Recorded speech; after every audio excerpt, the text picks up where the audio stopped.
Well, hello everybody, and welcome to another Southern California housing market update. My name is Stephen Meade with Domicile real estate for people who love houses and love the real estate market, or you wouldn't be watching. We're located here in Southern California. So if you are in Southern California, we'd absolutely love to work with you for your real estate services.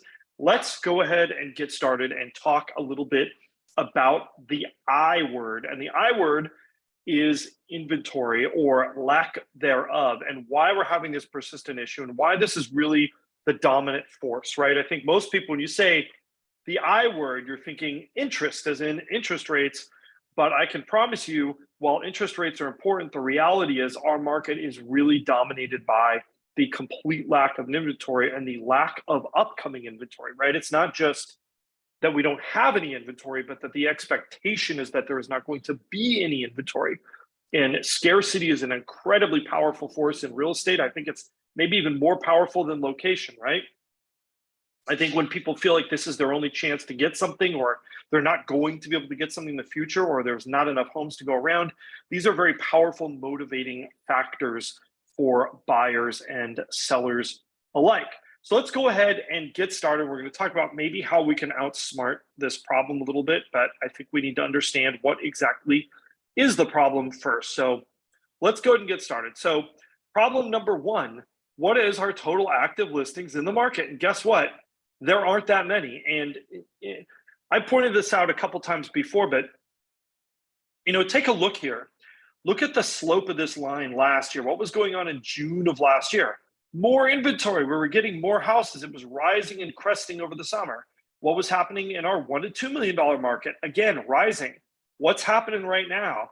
Well, it rose a little bit, and now it's kind of fizzled out for both our under $1 million category and our $1 to $2 million categories. And this is LA and Los Angeles County data combined. A lot of our clients, they're on these border areas. Maybe they're in Anaheim, maybe they go to Whittier.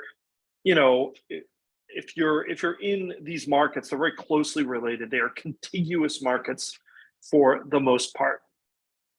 So this is kind of problem number one. I mean, here it is with inventory. Not only is it not growing, but it's also less than it was last year. So two problems. Now, if we look at our new listings, admittedly, a little bit of this is going to be skewed by a holiday weekend that we just had.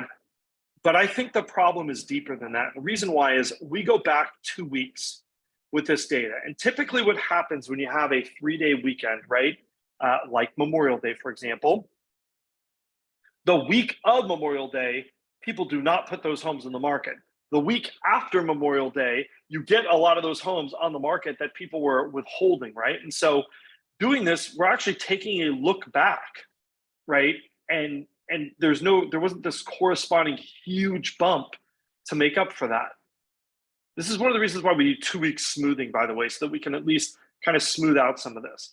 Now, if we look at new escrows for our under $1 million, that's down too, and that primarily is interest rates, right? Not as many homes are going under contract, but I think part of that is also there's just not as many homes to buy. And you'll look at our $1 to $2 million, that actually went up a little bit. We're actually at a healthy point, right? This is the most transactions we've had since the beginning of the year in that $1 to $2 million category. Now, if we look at our absorption rate, right, this is that quick and dirty, how many houses left the market because they went under contract and how many came onto the market as new listings. As you can see, under $1 million, we are absorbing 90% of those homes, are going, right?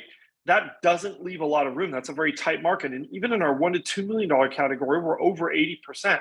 That is a competitive seller's market. And if you look at our prices, and again, my usual disclaimer, right? These prices are based on 4 to 6 weeks ago contracts that were negotiated, right? What was true 4 to 6 weeks ago? Interest rates were less, by the way. And look at where things are closing. I mean, these really are, if you look at this arc here of prices, over the last year, we are getting close to back where we were a year ago. So prices did decline and then they bounced back in the spring. And look where we're ending up. We're not that far off. And in fact, I would argue not that far off in our 75th percentile. That is our, these are homes that are kind of between that $1.25 and $1.5 million.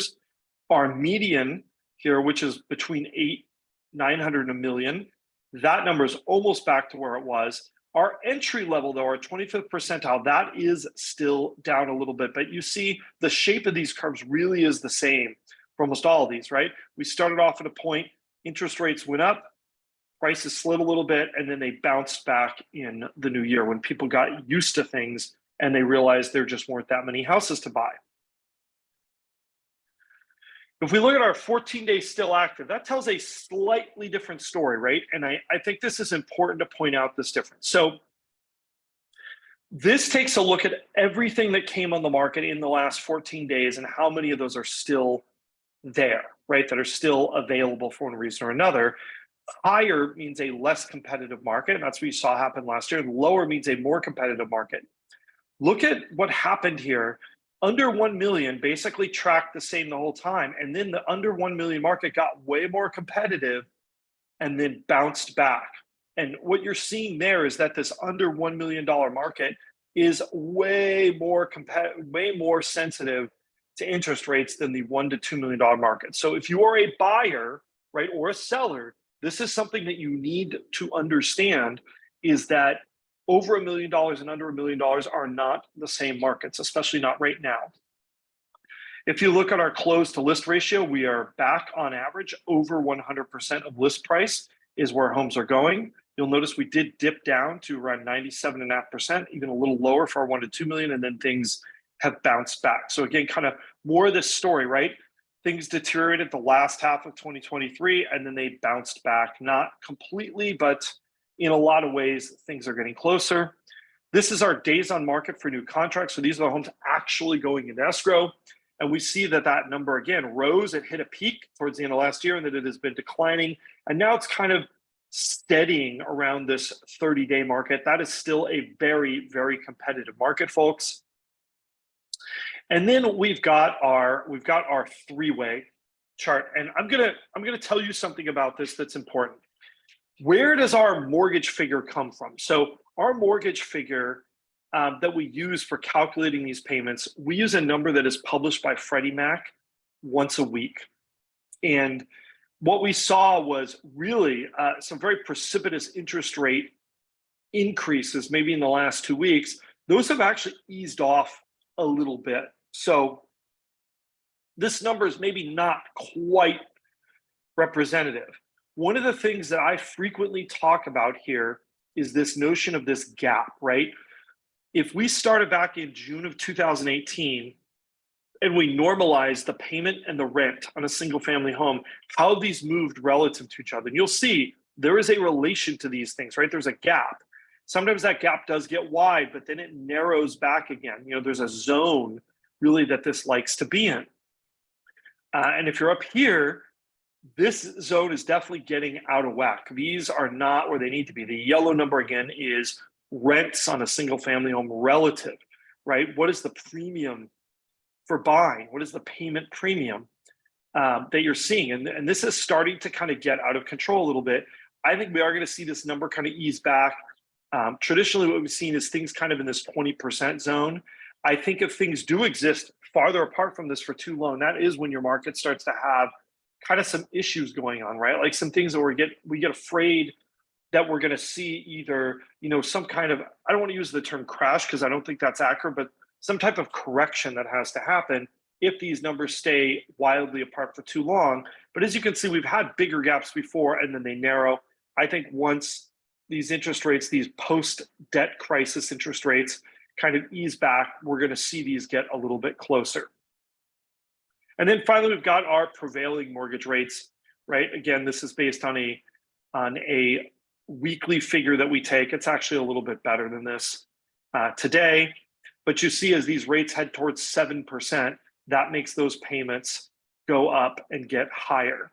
So if we go back here, that's what kind of drives this payment index. Not just the prices, which have also gone up, but the interest rates as well. And I think if we see this kind of normalize back to the mid sixes, you're going to see a little bit of an easing on this chart as well. Well, that's all I've got for you, everybody. Questions, comments, we love them as always. If you are looking to buy or sell a home in Los Angeles or Orange counties, and you'd like to use our expertise, we'd absolutely love to help you with that. Definitely reach out. Don't forget to like, subscribe, and hit that notification bell, and we will see you again real soon.